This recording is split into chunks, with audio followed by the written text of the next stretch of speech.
أشهد أن لا إله إلا الله وحده لا شريك له وأشهد أن محمدا عبده ورسوله أما بعد فأعوذ بالله من الشيطان الرجيم بسم الله الرحمن الرحيم الحمد لله رب العالمين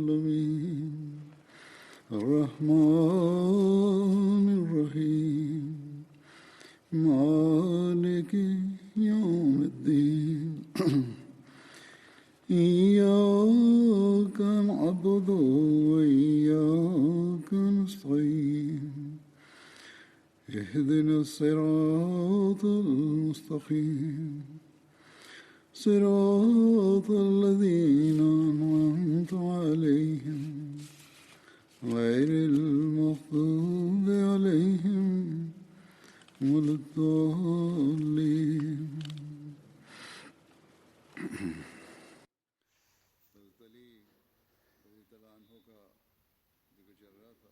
Es wird seit einigen Ansprachen über Hazrat Ali radhiyallahu anhu berichtet.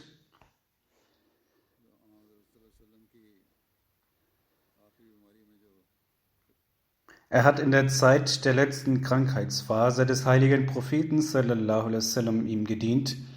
Darüber wird in Bukhari berichtet.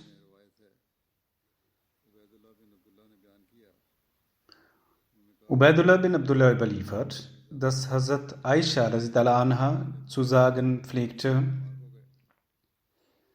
Als der heilige Prophet sallallahu alaihi wasallam krank wurde und seine Krankheit stärker wurde, bat er seine Ehefrauen um Erlaubnis, dass er in meinem Haus betreut wird. Sie erlaubten es ihm. Er ging mit 2 Männern und seine Füße hinterließen Spuren auf den Boden. Er war zwischen Hazrat Abbas und einem anderen Mann. Das heißt, er war bei Hazrat Aisha. Er kam von dort heraus, um in die Moschee zu gehen, stützend von 2 Männern.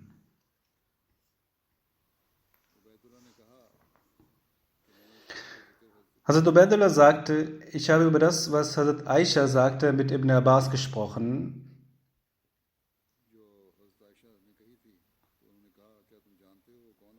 Er sagte: Weißt du, wer die beiden Männer waren, die Hazrat Aisha nannte? Er sagte: Nein, ich weiß es nicht. Einmal nannte Hazrat Aisha den Namen von Hazrat Abbas und die zweite Person, den sie nicht gekannt hatte, war Hazrat Ali ibn Abu Talib. Hazrat Abdullah bin Abbas überliefert, dass Hazrat Ali ibn Abu Talib bei der Krankheit des heiligen Propheten sallallahu alaihi wasallam, an der er verstarb, zugegen war. Er ist herausgekommen und die Leute fragten: O Abul Hassan, wie geht es heute den heiligen Propheten sallallahu alaihi wasallam? Er antwortete: Alhamdulillah. Heute Morgen geht es ihm gut. Daraufhin hat Abbas bin Abdul Muttalib die Hand von Hazrat Ali genommen und gesagt: Ich schwöre bei Gott, nach 3 Tagen wirst du einem anderen gehorchen. Bei Gott, ich sehe, dass der heilige Prophet sallallahu alaihi wasallam an dieser Krankheit bald sterben wird. Ich erkenne die Gesichter der Kinder von Abdul Muttalib sehr gut, wenn sie sterben. Lass uns zum heiligen Propheten sallallahu alaihi wasallam gehen und ihn fragen, wer das Khilafat tragen wird. Wenn es unter uns bleiben wird, werden wir es wissen. Und wenn es ein anderer bekommen wird, werden wir dies auch wissen und Kenntnis davon besitzen. Er wird diesbezüglich ein Vermächtnis hinterlassen. Hazrat Ali sagte: Ich schwöre bei Allah, wenn wir dies den heiligen Propheten sallallahu alaihi wasallam fragen und er uns nicht diese Ehre gewähren wird, dann werden die Menschen uns dies auch nicht geben. Bei Gott, ich werde den heiligen Propheten diesbezüglich nicht fragen. Das steht auch in Bukhari. In Bukhari stehen an dieser Stelle die arabischen Worte. Dazu hat Sayyid Waliullah Shah Sahib in seinem Buch geschrieben: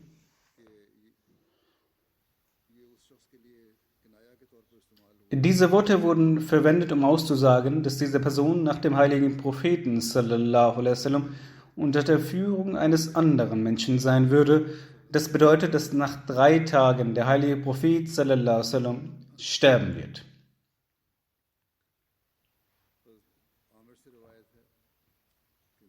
Hazrat Ahmed überliefert, dass nach dem Ableben des heiligen Propheten sallallahu alaihi wasallam Hazrat Ali, Hazrat Fazl und Hazrat Osama bin Zaid das Ghusl, also die Leichenwaschung des heiligen Propheten sallallahu alaihi wasallam, vollzogen. Genau diese Personen setzten ihn auch in das Grab. In einer Überlieferung heißt es, dass diese auch Abdurrahman bin Auf mit dazu nahmen. Zum Bait von Hazrat Ali gegenüber Hazrat Abu Bakr gibt es verschiedene Überlieferungen. In manchen Überlieferungen heißt es, dass Hazrat Ali sofort mit voller Zufriedenheit und Vorliebe das Bait von Hazrat Ali vollzogen hat.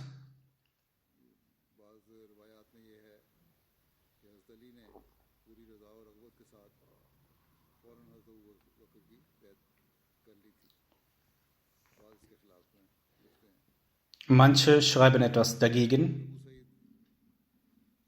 Hazrat Abu Said Khudri überliefert,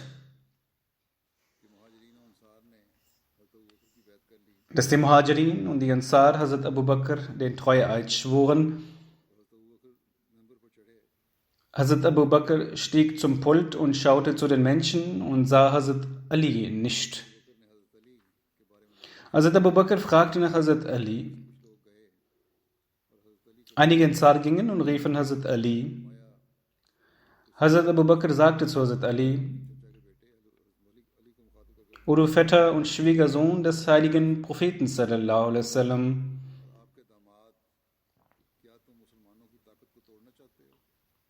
willst du etwa die Kraft der Muslime brechen? Hazrat Ali sagte: O Kalif des heiligen Propheten sallallahu alaihi wasallam, bestrafen Sie mich nicht. Er machte das Bait auf der Hand von Hazrat Abu Bakr. In dem Geschichtsbuch Tabari heißt es, dass Habib bin Abu Sabit überliefert: Hazrat Ali war bei sich zu Hause, als eine Person zu ihm kam. Es wurde ihm gesagt, Hazrat Abu Bakr ist da, um das Bait entgegenzunehmen. Hazrat Ali hatte ein Hemd an und kam in diesem Zustand heraus, ohne darauf ein Izar, ein langes Gewand oder ein Tuch zu tragen, mit der Befürchtung, dass es zu spät werden würde. Er machte das Bait an der Hand von Hazrat Abu Bakr. Er blieb bei Hazrat Abu Bakr sitzen, er ließ seine Kleider holen, zog die Kleider an und blieb bei Hazrat Abu Bakr. Alama ibn Kathir schreibt, dass Hazrat Ali bin Abu Talib im 1. oder 2. Tag nach dem Tod des heiligen Propheten sallallahu alaihi wasallam das Bait von Hazrat Abu Bakr abgelegt hat. Dies entspricht auch der Wahrheit, denn Hazrat Ali war stets an der Seite von Hazrat Abu Bakr. Ebenfalls hat er nicht vom Gebet hinter Hazrat Abu Bakr abgelassen. Der verheißene Messias a.s. sagte über Hazrat Ali: Hazrat Ali hat zu Beginn noch nicht das Bait abgelegt. Indes, als er nach Hause ging, ereilte ihm ein Gedanke, von dem nur Gott die Kenntnis besitzt. Er band nicht einmal seinen Turban, eilte mit einer Mütze, die er angezogen hatte, zum Bett. Er ließ seinen Turban bringen. Es erscheint, dass in seinem Herzen der Gedanke gekommen ist, dass dies eine große Sünde sei. Daher hat er sich beeilt, dass er auch nicht seinen Turban gebunden hat. Das heißt, er hat sich nicht vollständig angezogen und kam sehr schnell zum Bett. In anderen Überlieferungen wird auch tradiert, dass Hazrat Ali nach dem Tod Hazrat Fatimas das Bett an Hazrat Abu Bakr abgelegt hat. Dies ist auch in Bukhari erwähnt, dass Hazrat Ali bis zum Tod Hazrat Fatimas nicht das Bett abgelegt hatte.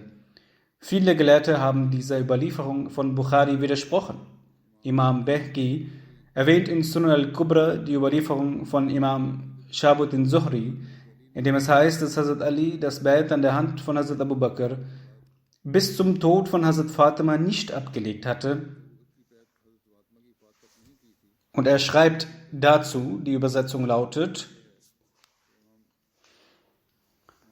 Die Aussage von Imam Zuhri, dass Hazrat Ali bis zum Tod von Hazrat Fatima nicht das Bait von Hazrat Abu Bakr abgelegt hat, ist nicht authentisch. Die Überlieferung von Abu Said Khudri entspricht mehr der Wahrheit, indem es heißt, dass Hazrat Ali beim allgemeinen Bait für die Menschen nach dem Bait von Saqifa das Bait abgeleistet hat.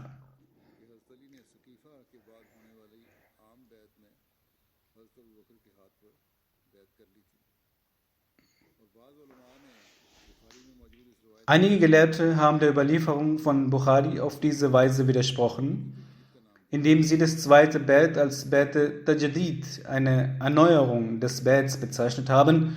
Die Gelehrten hegten möglicherweise den Gedanken, dass in einem so wichtigen Buch wie Bukhari diese Überlieferung eine bestimmte Bedeutung haben wird und daher sollte dieses zweite Bait einen Namen erhalten. Nun, es ist nicht unbedingt notwendig, dass alle Überlieferungen aus Sahih Bukhari richtig und authentisch sind. Dr. Ali Muhammad Salabi schreibt in seinem Buch Sirat Amir al-Mu'minin Ali bin Abi Talib, Shakhsiyatuhu wa Asruhu: Gemäß Allama ibn Kathir und vieler anderer Gelehrten hat Hazrat Ali nach 6 Monaten nach dem Tod von Hazrat Fatima sein Bait erneuert. Es wurde der Name Bait Tajdid gegeben, das heißt, er hatte bereits das Bait abgelegt und nach dem Tod von Hazrat Fatima sein Bait erneuert. Allama ibn Kathir schreibt, dass als Hazrat Fatima verstorben ist, hat Hazrat Ali es für angemessen gehalten, sein Bait an Hazrat Abu Bakr zu erneuern. Der verheißene Messias a.s. schreibt in seinem Buch Sirrul Khilafa, welches ein arabisches Buch ist und die Übersetzung folgendermaßen lautet: Er spricht über die Anschuldigung der Kritiker gegen Hazrat Abu Bakr und der Aussage dieser Personen, dass Hazrat Ali der erste Kalif sein sollte.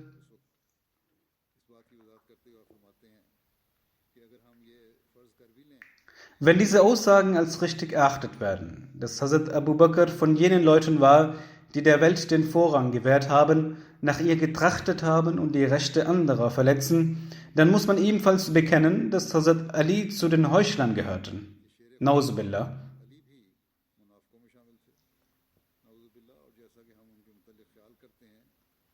Dann war er, wie wir es annehmen, nicht jemand, der sich Allah hingegeben hat, sondern war der Welt, ihrem Betrug, verfallen und von ihrer Schönheit fasziniert. Daher war er weiterhin an der Seite von Ungläubigen und Abtrünnigen. Das heißt, es wird ja gesagt, dass Hazrat Abu Bakr ein Ungläubiger war und es werden sehr harte Worte gegen ihn verwendet. Er war also mit jenen, die dies so hinnehmen, und hat etwa 30 Jahre nach Taqiyya gehandelt.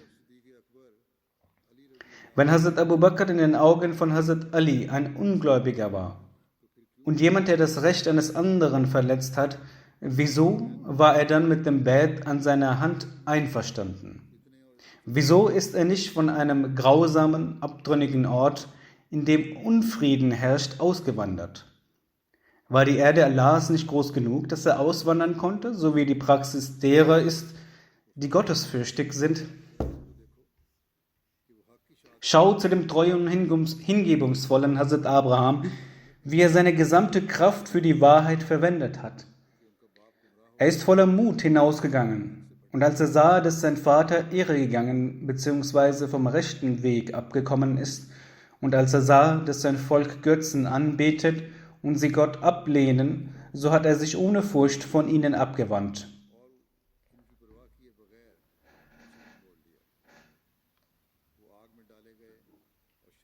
Er wurde in das Feuer geworfen, indes hat er sich nicht den Übeltätern ergeben. Dies ist die Handlungsweise von Gottes nahen Menschen. Sie fürchten sich nicht vor Schwertern und weisen das Taqiyya, als falsche und frevelhafte Tat ab. Angenommen, eine solche Handlung würde auf die kleinste Art und Weise von ihnen begangen werden, so wenden sie sich mit Istighfar Allah zu. Ich bin daher erstaunt, wie Ali, der es gewusst haben soll, dass Abu Bakr und Faruk ungläubig sind und die Rechte anderer verletzen, an ihren Händen das Bett abgelegt hat. Er, also Hazrat Ali, hat lange Zeit mit beiden gelebt und er hat ihnen mit voller Demut und Hingabe Folge geleistet und er hat darin keine Schwäche gezeigt und hat ebenfalls nicht eine Abscheu an den Tag gelegt und noch hat sich ein anderer Grund ergeben. Auch hat sich die Gottesfurcht ihn daran nicht gehindert. Während er sich von der Unruhestiftung, dem Unglauben und dem Abfall vom Glauben über diese Personen bewusst war. Außerdem war zwischen ihm und den Arabern keine verschlossene Tür und auch kein langer Vorhang und noch war er ein Gefangener. Bei solch einem Zustand war es ihm auferlegt, dass er in einen anderen Ort Arabiens nach Norden, Osten, Süden oder Westen auswanderte, wenn es denn solche Zustände waren, in denen es eine Notsituation herrschte. Es war aber kein Zwang. Er hätte auswandern können und die Menschen zum Krieg umstimmen können. Der verheißene Messias a.s. sagte, er hätte nicht nur auswandern können, sondern auch die Menschen zum Krieg umstimmen können. Diese Menschen sind abtrünnig und ungläubig, so kämpft gegen diese. Und er hätte die Wüstenbeduinen zum Krieg anstacheln können und sie mit seiner Redegewandtheit auf diesen Weg senden können. Er hätte auch mit den Abtrünnigen einen Krieg führen können. Er sagte, Muselma Kazab hatte um sich herum etwa 100.000 Beduinen versammelt, dabei hatte Ali mehr Recht auf diese Unterstützung. Und er war für diese Mission viel besser geeignet. Wieso hat sich dann Hazrat Ali hinter die Ungläubigen gestellt, die ersten Khulafa, die er als Ungläubige bezeichnet? Er hatte zwar eine Machtposition, doch blieb er wie träge Menschen sitzen und er stand nicht wie Kämpfer auf. Welche Sache war es, die ihn trotz der Anzeichen von Erfolg und Aufstieg zurückgehalten hat? Wieso hat er sich nicht für den Krieg und die Unterstützung der Menschen erhoben?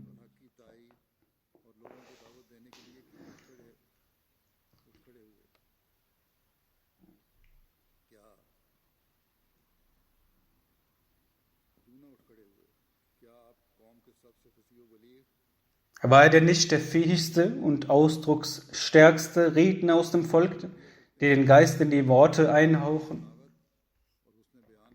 Durch die Kraft seiner Eloquenz und der Schönheit seiner Worte und durch die Kraft seines Einflusses auf die Zuhörer, Menschen um sich herum zu versammeln, wäre für ihn eine Arbeit von einer Stunde oder sogar weniger gewesen. Und wenn sich die Menschen um einen lügenhaften Dajjal versammelt haben, dann sollte der Zustand vom Löwen Gottes ein anderer sein, der Unterstützung von Gott erhalten hatte und Gottes Geliebter war. Und das Merkwürdige und Erstaunliche hierbei ist, dass er sich damit nicht zufrieden gegeben hat, dass er nicht nur einer derjenigen war, die das Treuegelübde abgelegt hatten, beziehungsweise er hat nicht nur das Treuegelübde abgelegt, sondern er hat jedes Gebet den zwei Gelehrten, also Abu Bakr und Umar, verrichtet und hat niemals sich darin verspätet. Und noch hat er sich von ihnen wie ein Undankbarer abgewandt. Er war Teil ihrer Beratschlagungen und er hatte ihre Aussagen bestätigt. Er hat mit seiner gesamten Anstrengung und Kraft ihnen geholfen und er ist niemals zurückgewichen. Deshalb denkt darüber nach und sagt, sind denn dies die Anzeichen von unterdrückten, abgelehnten Menschen? Und dann denkt auch über diese Sache nach, dass ihr, obwohl ihr das Wissen um die Lüge und die Erfindung dieser habt, soll er, also Hazrat Ali, den Lügnern weitergefolgt haben, als wären die Wahrheit und die Lüge ein und dasselbe für ihn. Über Hazrat Ali sagt er, wusste Hazrat Ali denn nicht, dass die Menschen, die auf den allmächtigen und starken Gott vertrauen, dass diese auch nicht für einen Moment den Weg der Heuchelei gehen, auch wenn sie für die Wahrheit verbrannt werden, sie vernichtet werden und sie in Stücke gerissen werden. So hat der verheißene Messias a.s. klargestellt, dass Hazrat Ali niemals die Kalifen vor ihm angefeindet hat, sondern er hat das Treuegelübde bei ihnen abgelegt. Denn die Worte, die ihr über Hazrat Ali sagt, dass er nicht das Treuegelübde bei Hazrat Abu Bakr abgelegt hat, so lässt diese Sache Hazrat Ali von seinem Rang fallen als dass sie ihn im Rang erhöhen würde.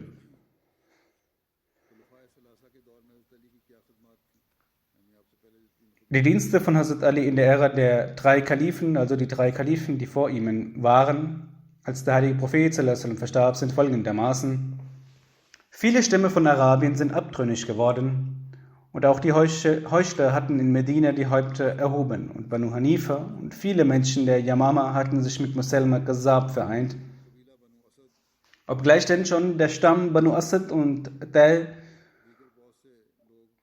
und viele andere Menschen sich um Talah Asadi versammelt hatten.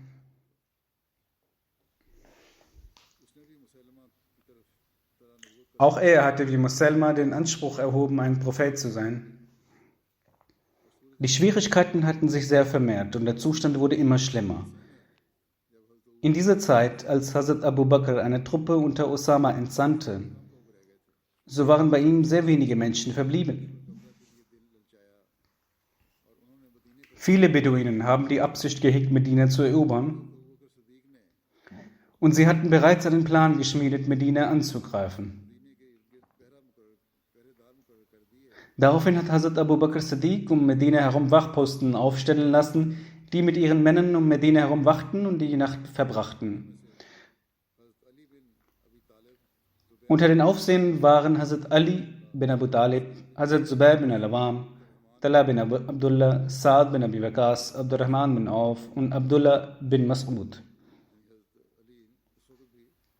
Also Hazrat Ali war auch der Aufseher von einem Teil der Armee, die für die Wache bestimmt war. Als sich die Nachricht vom Tod des heiligen Propheten sallallahu alaihi wasallam allgemein verbreitet hatte, so sind dann viele Stämme der Araber vom Glauben abgefallen und sie wandten sich von der Abgabe der Zakat zurück. Hazrat Abu Bakr Siddiq hatte vor, mit ihnen zu kämpfen. Es ist von Urwa überliefert, dass Hazrat Abu Bakr mit den Muhajirin und Ansar von Medina aufbrach und als sie dann an einen kleinen See auf der Höhe gegenüber dem Plateau von Najd gelangten, so liefen die Beduinen von dort samt ihren Kindern fort. Nun, das Problem war, dass sie den Anspruch hatten, Muslime zu sein und waren somit nicht richtig vom Glauben abgefallen und doch wollten sie auch die Zakat nicht zahlen. Deswegen wurde gegen sie Krieg geführt und nicht aufgrund ihres Abfalls vom Glauben.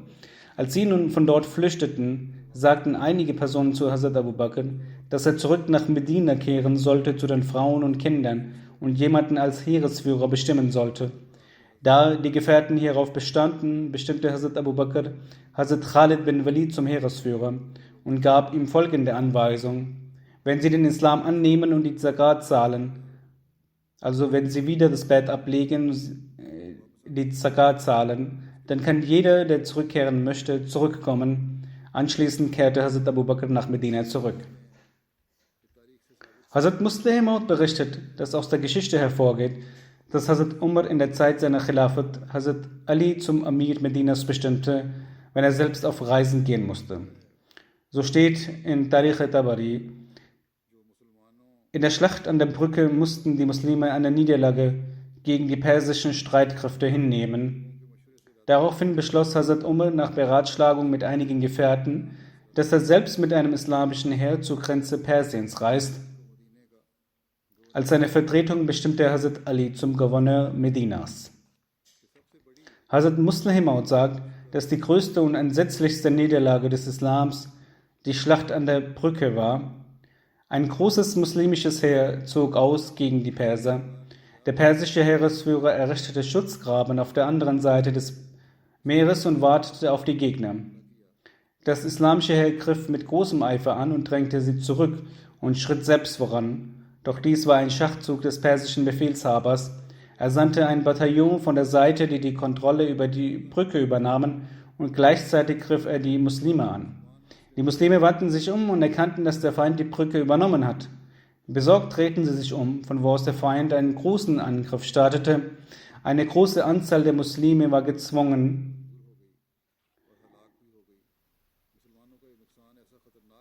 in den Fluss zu springen und viele starben dabei. Dieser Schaden der Muslime war so groß, dass sogar Medina davon erschüttert wurde. Hazrat Umar versammelte die Bewohner Medinas und sagte: Nun ist keine Barriere mehr zwischen Medina und Persien. Medina ist jetzt vollständig schutzlos. Daher ist es durchaus möglich, dass der Feind in wenigen Tagen hierher gelangt. Deswegen möchte ich nun selbst als Heeresführer dahin gehen.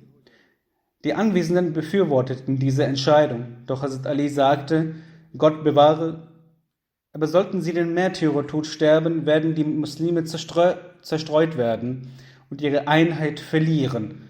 Daher sollten sie jemanden anderen an ihrer Stelle schicken.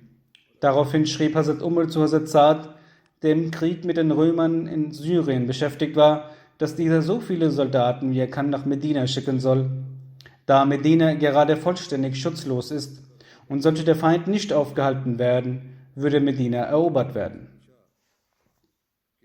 Als sich in der Zeit des Khilafats von Hazrat Usman Unruhen ausbreiteten, gab Hazrat Ali Ratschläge, um diese Unruhen zu beseitigen. Einmal fragte ihn Hazrat Usman, was der Grund für die Unruhen im Land sei und wie man diese beseitigen könne. Hazrat Ali sagte mit großer Aufrichtigkeit und Offenheit, dass der Grund für die vorherrschenden Unruhen an den Ungerechtigkeiten seiner Regierungsbeamten liege. Hazrat Usman sagte: Ich habe bei der Auswahl der Regierungsbeamten die gleichen Kriterien vor Augen gehalten, die zu Zeiten von Hazrat Umar galten. Daher verstehe ich die allgemeine Abgeneigtheit ihnen gegenüber nicht. Hazrat Ali antwortete darauf: Das stimmt zwar, doch Hazrat Umar behielt die finale Durchführung stets in seiner Hand. Außerdem war seine Bestrafung so streng, dass sogar das widerspenstige Kamel Arabiens vor Angst aufschrie. Er überwachte alles mit einem sehr strengen Auge. Sie hingegen sind viel zu sanft und genau diese Sanftmut nutzen ihre Regierungsbeamten aus und tun und lassen, was sie möchten, und sie erfahren nicht einmal davon. Die Bürger denken, dass alles, was die Regierungsbeamten tun, die Ausführung der Anweisungen des Kalifen sind, und so machen Bürger sie verantwortlich für alle Ungerechtigkeiten.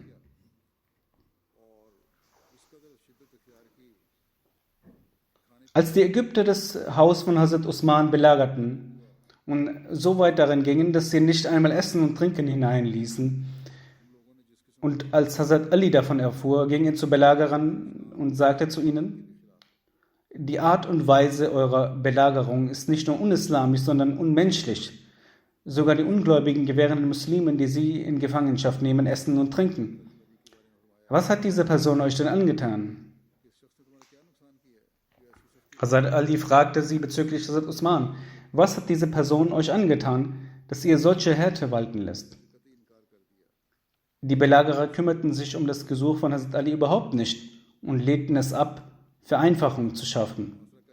Hazrat Ali warf wutentbrannt sein Amama, eine ähnliche Kopfbedeckung wie der Turban, auf den Boden und er kehrte zurück. Die Menschen belagerten das Haus von Hazrat Usman und treten das Wasser ab. Daraufhin schaute Hazrat Usman von oben und fragte, ob Hazrat Ali unter ihnen sei. Die Anwesenden verneinten. Daraufhin fragte Hazrat Usman, ob Saad unter ihnen sei. Auch das verneinten sie.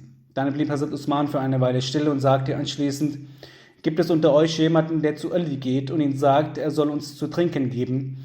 Als Hazrat Ali davon erfuhr, entsandte er 3 mit Wasser gefüllte Wassersäcke aus Leder zu Hazrat Usman nach Hause. Doch die Aufständischen ließen diese nicht ins Haus gelangen. Beim Versuch, diese Wassersäcke ins Haus zu bringen, wurden einige Sklaven der Banu Hashim und Banu Umayya verletzt. Letztendlich gelangte das Wasser in Hazrat Usmans Haus. Als Hazrat Ali erfuhr, dass geplant ist, Hazrat Usman zu töten, sagte er zu seinen Söhnen Imam Hassan und Imam Hussein: Nehmt eure Schwerter und geht und stellt euch vor die Tür von Hazrat Usman.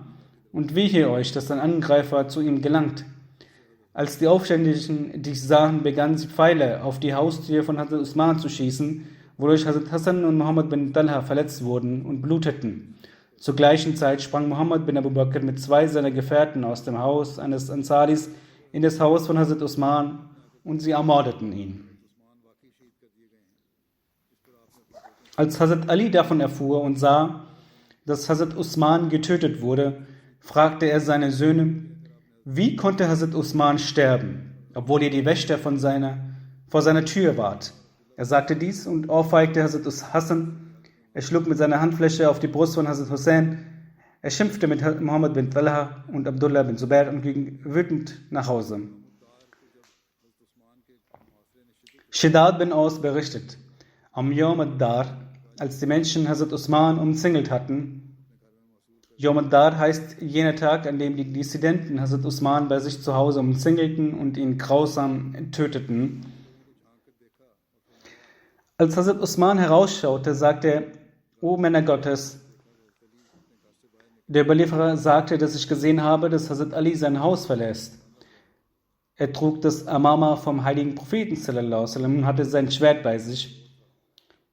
Vor ihnen war eine Gruppe von Ansar und Muhajirin, zu denen gehörten auch Hazrat Hassan und Hazrat Abdullah bin Amr. Sie haben die Dissidenten angegriffen und sie verjagt. Sie kamen dann zu Hazrat Usman. Hazrat Ali sagte: O Amir al-Mu'minin, Friede sei mit ihnen. Der heilige Prophet sallallahu alaihi wasallam erlangte zu jenem Zeitpunkt den Höhepunkt und die Stabilität des Glaubens, als er mit den Teilnehmern gegen die Dissidenten gekämpft hat und mit seinen Anhängern gegen die Abtrünnigen gekämpft hat. Ich sehe bei Gott, dass diese Menschen sie töten wollen. Geben Sie uns die Erlaubnis, gegen sie zu kämpfen. Hazrat Usman sagte: Jeder, der Gott als wahrhaftig wahrnimmt und sagt, dass ich der Rechtmäßige bin, er soll um Gottes Willen und nicht für mich kämpfen. Er soll weder sein Blut vergießen, noch wegen mir Blut vergießen. Hazrat Ali wiederholte seine Aussage, doch Hazrat Usman antwortete wieder das Gleiche. Der Überlieferer sagte, dass ich dann sah, wie Hazrat Ali aus dem Hause ging. Er sagte: O Allah, du weißt, dass wir alles getan haben, was wir tun konnten. Er ging in die Prophetenmoschee. Es war Zeit für das Gebet.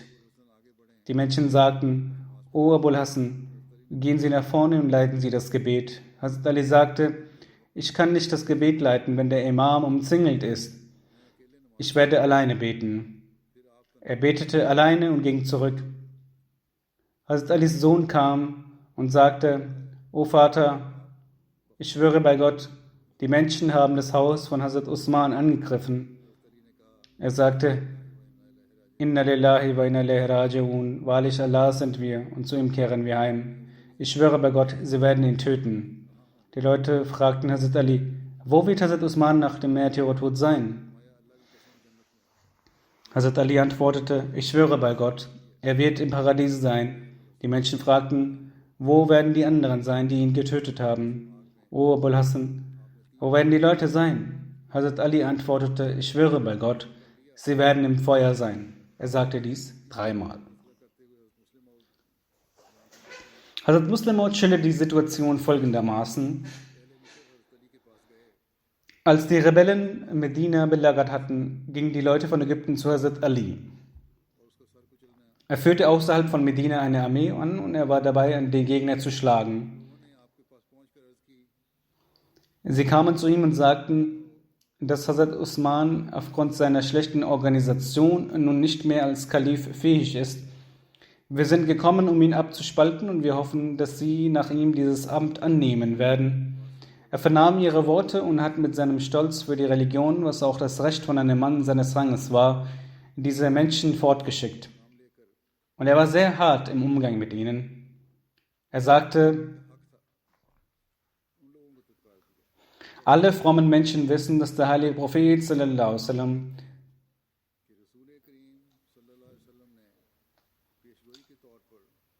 eine Prophezeiung Zul Marwa und Zul Khushub über diese beiden Orte, wo die Armee ihr Lager aufgeschlagen hatte, diese 2 Gruppen erwähnt und diese verflucht. So soll Gott euch schmieren, geht zurück.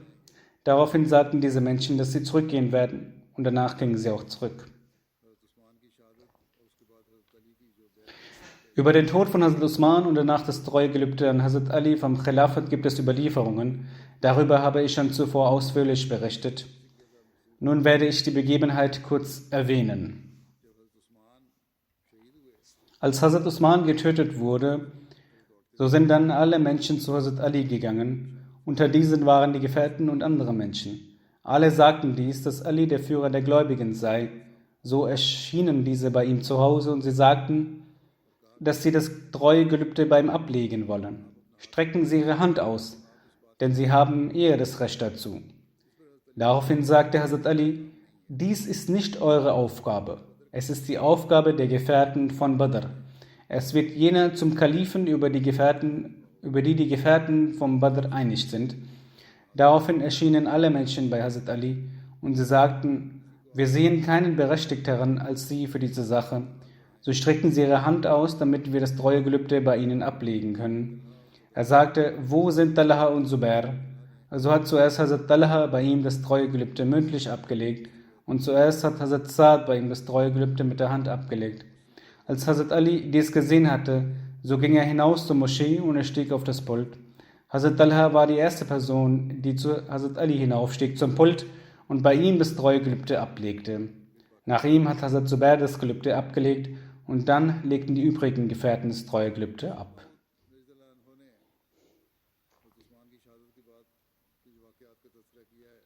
Hazrat Muslim Maud schilderte die Ereignisse nach dem Tod von Hazrat Usman wie folgt. Als Hazrat Usman getötet wurde, so haben dann die Rebellen die Staatskasse geplündert. Und sie sagten, wer uns angreift, der wird getötet werden. Den Menschen wurde nicht erlaubt, sich zu versammeln. Keiner konnte sich versammeln. So wie heutzutage der Paragraph 144 angewendet wird. Und sie hatten Medina sehr stark belagert. Keiner durfte nach draußen gehen. Es wurde eine Art Ausgangssperre verhängt. Sogar Hazrat Ali, den sie entscheidend so liebten, wurde der Zugang zur Stadt verwehrt. In Medina herrschte ein regelrechtes Chaos. Sie haben die Kaltherzigkeit ihrer Herzen auch dadurch zum Ausdruck gebracht, indem sie Hazrat Usman, den der heilige Prophet sallallahu alaihi wasallam in höchsten Tönen gelobt hatte, nicht mal nach seiner Ermordung in Ruhe gelassen, da sie seinen Leichnam bis zu 3 bis 4 Tage nicht bestatten ließen. Schließlich haben einige Gefährten nachts im Geheimen seinen Leichnam bestattet. Auch einige Sklaven wurden bei der Ermordung von Hazrat Usman getötet. Auch die Leichname dieser Bediensteten durften nicht bestattet werden, sondern wurden vor Hunden geworfen. Nach diesen Ereignissen haben die Unruhestifter jenen Menschen in Medina, mit denen sie keine Feindschaft hatten, die Erlaubnis erteilt, zu fliehen. Einige Gefährten flohen so aus der Stadt. Nach 5 Tagen hatte Medina keinen Führer mehr. Die Unruhestifter waren bemüht, ihren eigenen Kalifen zu wählen, doch die Gefährten konnten es nicht ertragen, dass der Kalif aus jenen Menschen ausgewählt wird, die für den Tod von Hazrat Usman verantwortlich waren. Die Unruhestifter gingen zu Hazrat Ali, Hazrat Zubair und Hazrat Talha und forderten sie auf, sich zum Kalifen zu ernennen, doch sie lehnten es ab. Nach der Ablehnung und der Erkenntnis, dass die Muslime niemanden von ihnen als Kalifen anerkennen würden, begannen sie auch diesen Gefährten gegenüber Härte zu zeigen. Sie wussten, wenn nun kein Kalif gewählt wird, dann wird sich die gesamte muslimische Welt gegen sie vereinen. So rufen sie aus, dass in den nächsten 2 Tagen ein Kalif gewählt werden muss.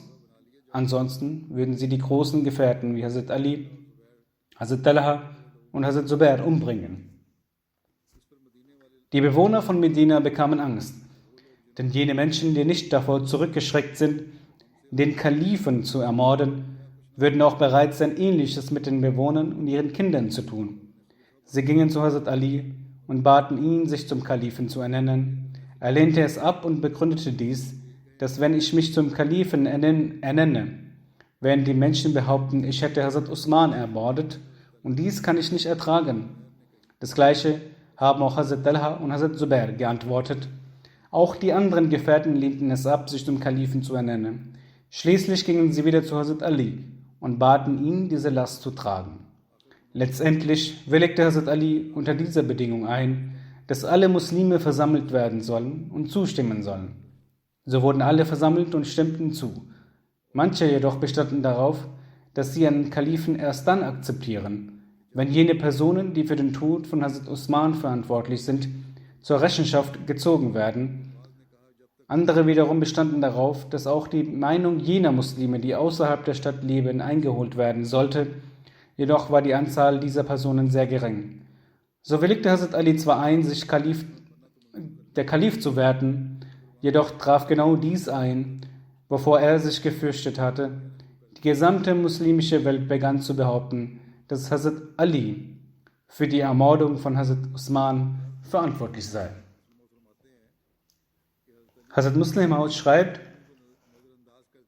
auch wenn man über alle charakterlichen Besonderheiten von Hazrat Ali hinabsieht, bezeugt das Annehmen des Khilafats von Hazrat Ali in so einer heiklen Situation den herausragenden Mut und Stärke von Hazrat Ali.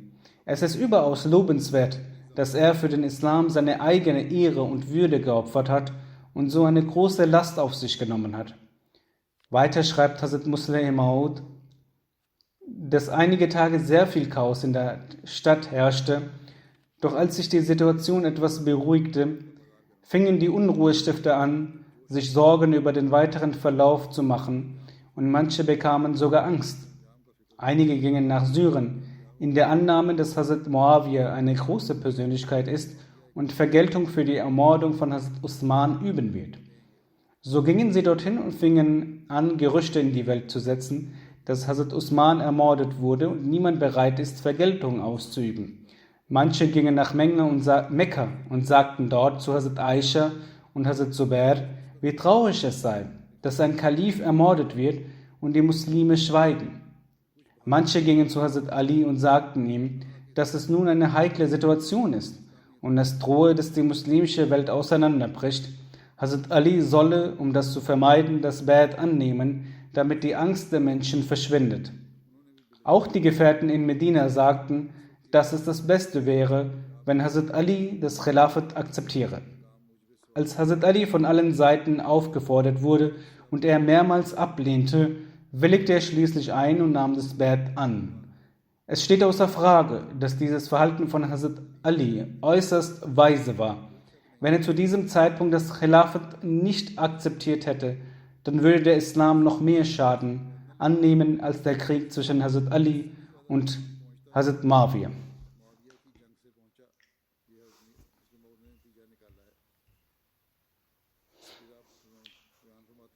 Weiter sagt Hazrat Muslim Maud, dass die Annahme, dass Hazrat Talha und Hazrat Zubair das Bai'at von Hazrat Ali gebrochen haben, falsch ist.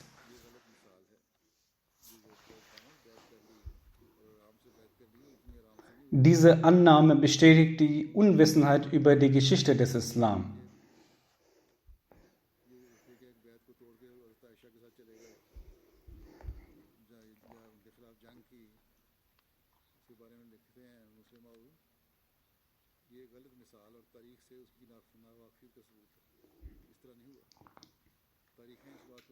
Die Geschichte bezeugt, dass das Bai'at von Hazrat Talha und Hazrat Zubair nicht freiwillig, sondern gezwungenermaßen war. In Tabari gibt es eine Überlieferung, in der es heißt, dass die Menschen nach der Ermordung von Hazrat Usman einen neuen Kalifen wählen wollten.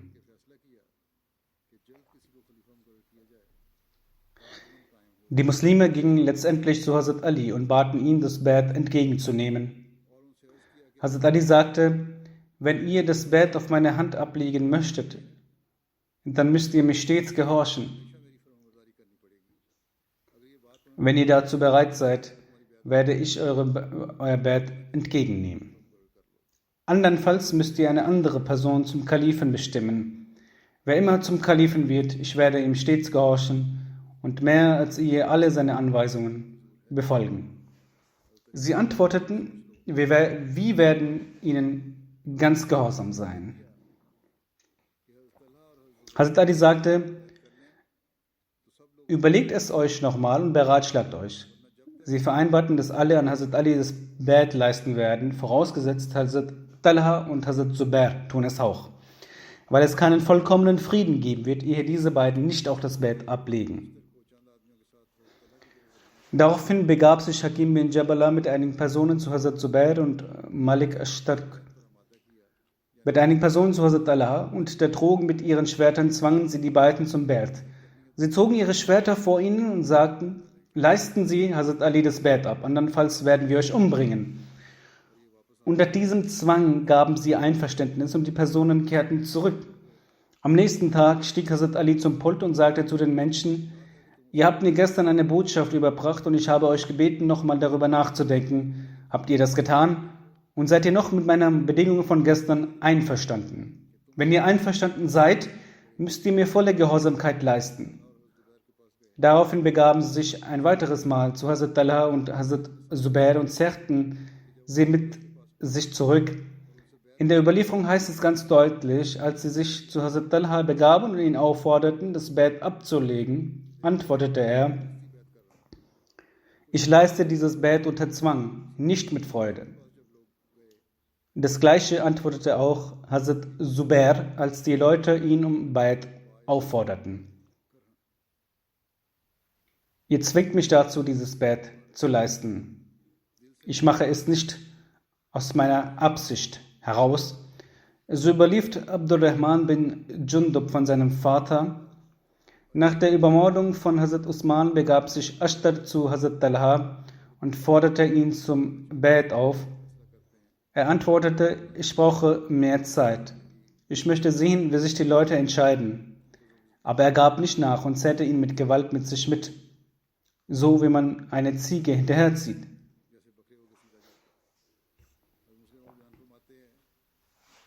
Hazrat Muslim Maud schreibt: Der Gefährte des heiligen Propheten sallallahu alaihi wasallam, Hazrat Talha, stellte sich gegen Hazrat Ali auf, aufgrund einer Meinungsverschiedenheit. Aber nachdem er feststellte, dass er im Unrecht lag, zog er sich vom Kriegsfeld zurück. Hier beginnt nun die Diskussion. Hazrat Talha stellte sich gegen Hazrat Ali und leistete ihm nicht das Bett. Auch dies hat Hazrat Muslim Maud erläutert. Hazrat Talha hat zwar gezwungenermaßen das Bett abgelegt und er hat sich gegen Hazrat Ali gestellt. Es kam auch zu einem Konflikt und anschließend auch zum Krieg. Aber nachdem Hazrat Talha verstanden hatte, dass Hazrat Ali Recht hatte, zog er sich sofort vom Kriegsfeld zurück.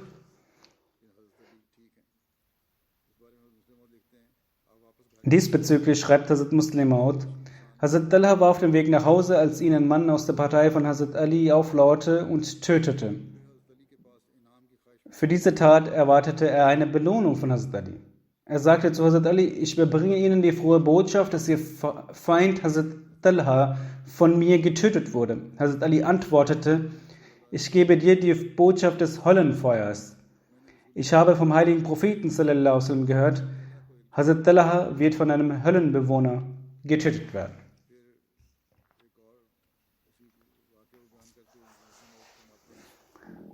Über diese Begebenheit schreibt Hazrat Muslim Maud an einer anderen Stelle, dass Sor bin Majza zu Hakim in einer Überlieferung berichtete: Am Tag der Kamelschlacht lief ich an Hazrat Talha vorbei. Zu dieser Zeit war er am Sterben. Er fragte mich, zu welcher Partei ich gehöre. Ich antwortete: zu der Jamaat des Amir al-Mu'minin Hazrat Ali. Er sagte zu mir: Strecke deine Hand aus, damit ich mein Bett ablegen kann. Somit legte er auf meine Hand sein Bett ab und starb. Ich berichtete diesen Vorfall zu Hazrat Ali. Er erwiderte: Allah ist groß, Allahu Akbar. In welch beeindruckender Weise hat sich die Aussage des Propheten Gottes bewahrheitet: Allah hat nicht gewollt, dass Talha ins Paradies eintritt, ohne mir das Bett zu leisten. Er erzählte zu den Ashra Mubashra: Das erste Bett war gezwungenermaßen, aber kurz vor dem Tod hat er sein Bett mit ganzem Herzen abgelegt. Seine Güte, sein gutes Herz und das Versprechen Gottes des Paradieses haben dies bewirkt. Allah hat nicht gewollt, dass er ein Ende findet, ohne das Bett für den Kalifen abgelegt zu haben. Als er dann die Möglichkeit bekam, legte er das Bett ab. Es gibt weitere Begebenheiten, die ich inshallah in Zukunft fortsetzen werde.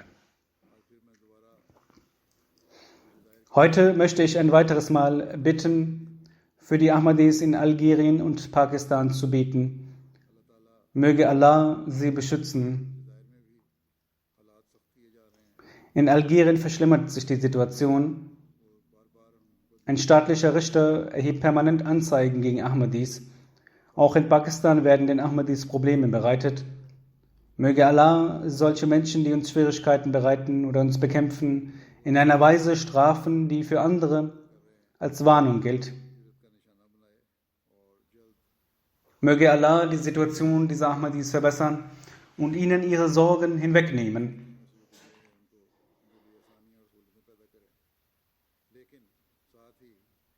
Aber ich möchte die Ahmadis und vor allem die Ahmadis in Pakistan nochmals darauf aufmerksam machen, dass die erwartete Aufmerksamkeit und Achtung auf die Gebete immer noch nicht zu erkennen ist. Richten Sie Ihre Aufmerksamkeit auf die Gebete mehr als zuvor. Möge Allah uns zügig von diesen Schwierigkeiten befreien und uns unsere Sorgen hinwegnehmen.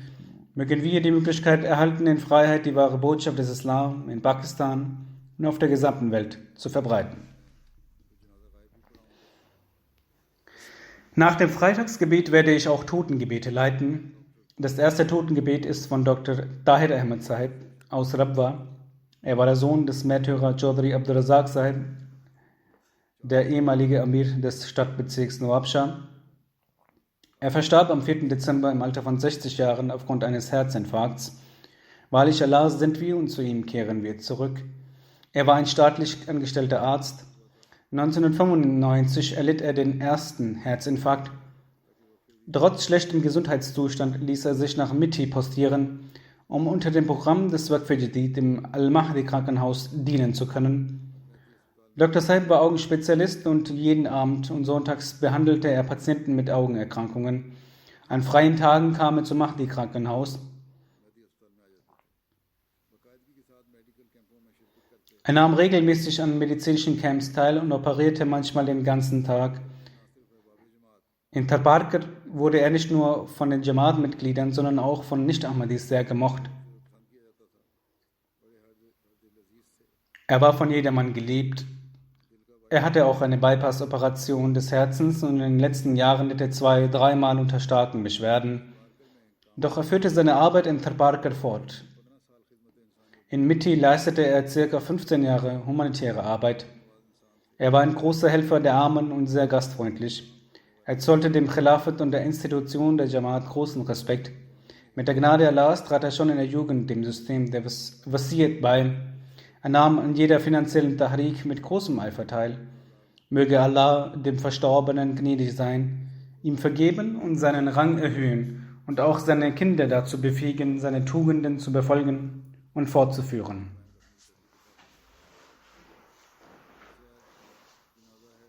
Das zweite Totengebet ist von Habibullah Mazhar Sahib, Sohn von Chaudhry Alladitta Sahib. Habibullah Mazhar war auch schon im Wege Allahs inhaftiert worden. Er verstarb am 24. Oktober im Alter von 75 Jahren. Wahrlich Allah sind wir und zu ihm kehren wir heim. Sein Vater legte auf der Hand des zweiten Kalifen das Treuegelübde ab und trat in die Ahmadiyyat ein. Chaudhry Sahib, also Habibullah Mazhar, arbeitete in staatlichen Ämtern auf verschiedenen Positionen und ging als Direktor eines staatlichen Amts in Rente.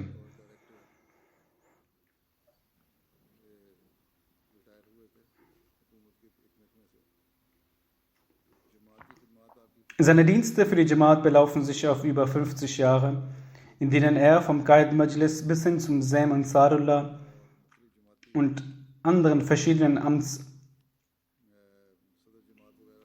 Ämtern der Jamaat und als Sadr der Gemeinde diente.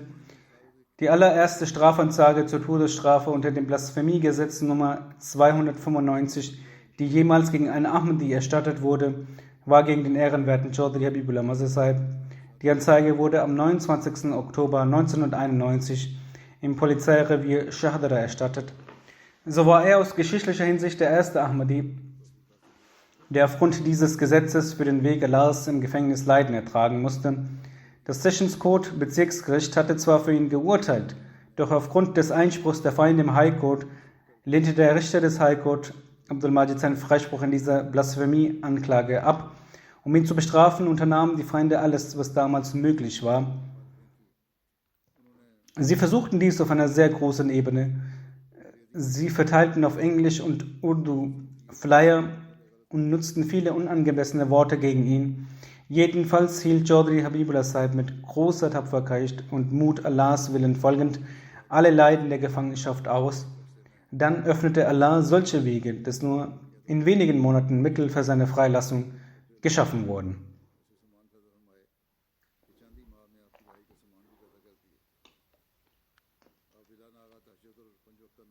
Er verrichtete ausnahmslos das Tahajjud und das 5-malige Gebet. Er wies bis zum letzten Atemzug seine Kinder dazu an, stets das Gebet zu verrichten. Er war sehr kontaktfreudig, mitfühlend, demütig, hingebungsvoll für das Khilafat und hegte eine wahre Liebe dafür. Er hörte die Freitagsansprachen und Vorträge regelmäßig und brachte auch die Familienmitglieder dazu und sagte ihnen, lasst alle Arbeit ruhen und hört die Freitagsansprache an. Und er ließ alle in seiner Anwesenheit diese hören. Durch die Gnade Allahs war er Musi und hatte ein Wasiat von 1/9 festgelegt. In seinem Hause sind außer der Ehefrau Ruqayya Begum Saiba noch 5 Söhne und eine Tochter. Einer seiner Söhne, Hasib Ahmad Saib, ist ein Murabbi und zurzeit dient er im English-Desk der Fazl Umar Foundation. Möge Allah dem Verstorbenen gegenüber Gnade erweisen, auch seinen Kindern ermöglichen, die guten Taten fortzuführen. Das nächste Trauergebet ist von Khalifa Bashiruddin Ahmad Saib, der am 30. November im Alter von 86 Jahren verstorben ist. Allah gehören wir und zu ihm kehren wir heim. Er ist in Ferozpur, Indien, geboren. Er war der Sohn von Dr. Khalifa Zakuldin und der Enkel von Hazrat Dr. Khalifa Rashiduddin Sahib. Dr. Khalifa Rashiduddin war der Vater von Hazrat Nasir, welche die erste Ehefrau von Khalifatul Masih II. War. Über die finanzielle Opferbereitschaft von Hazrat Rashiduddin Sahib hat der verheißene Messias in sehr schönen Wörtern gesprochen. Es stammte von ihm ab.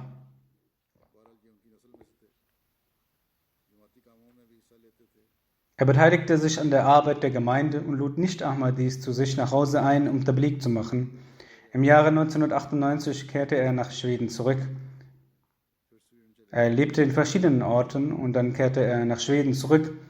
Im Jahre 1999 hatte er dort einen Herzinfarkt. Er wurde dann gesund und widmete sich dann der Arbeit. Er war auch Sekretär Tabligh. Er kam jährlich mit seiner Ehefrau und seinen Kindern hier nach UK für die Jalsa. In seinem Hause hinterlässt er neben seiner Ehefrau 3 Töchter und 2 Söhne. Seine Ehefrau war eine Engländerin. Sie konvertierte vom Christentum zu Ahmadiyyat.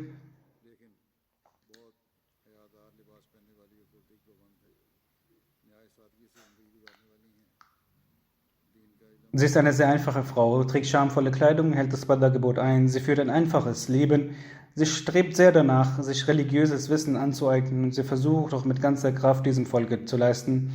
Möge Allah ihren Glauben gedeihen lassen und ihren Kindern ermöglichen, ihre guten Taten fortzuführen. Möge Allah dem Verstorbenen gegenüber gnädig sein. Das nächste Trauergebet und das Totengebet ist von der geehrten Amina Ahmad Saiba, welche die Ehefrau von Khalifa Rafiuddin Ahmad Saib war. Sie verstarb am 18. Oktober.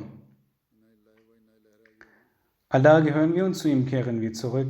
Sie war aus Ghana. Sie wurde im Jahre 1940 in einer berühmten muslimischen Handelsfamilie von Ghana geboren. In London hat sie bei ihrem Studium die Ahmadiyya angenommen und heiratete Adi Ahmad Saib, der verstorben ist. Er war der Sohn von Dr. Khalifa Zakuddin und aus dem Nachwuchs von Hazrat Dr. Khalifa Rashiduddin. Die Verstorbene war eine mitfühlende, sich um andere sorgende und eine gastfreundliche Frau. Sie hielt die Gebete ein. Sie war stets besorgt um ihre Gebete. Trotz schwacher Gesundheit verrichtete sie das Tahajjud-Gebet. Sie rezitierte regelmäßig den Heiligen Koran. Trotz ihrer schwachen Gesundheit und dem Krebs nahm sie an fast allen Jalsas vom Vereinigten Königreich teil. Sie hatte einen festen Glauben an das Gebet. Sie hatte zu Khilafat eine aufrichtige und loyale Bindung. Wann immer sie mich traf, bat sie um Dua.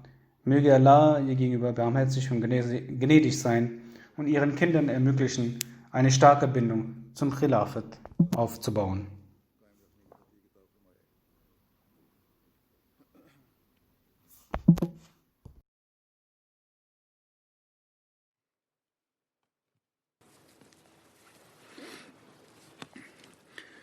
الحمد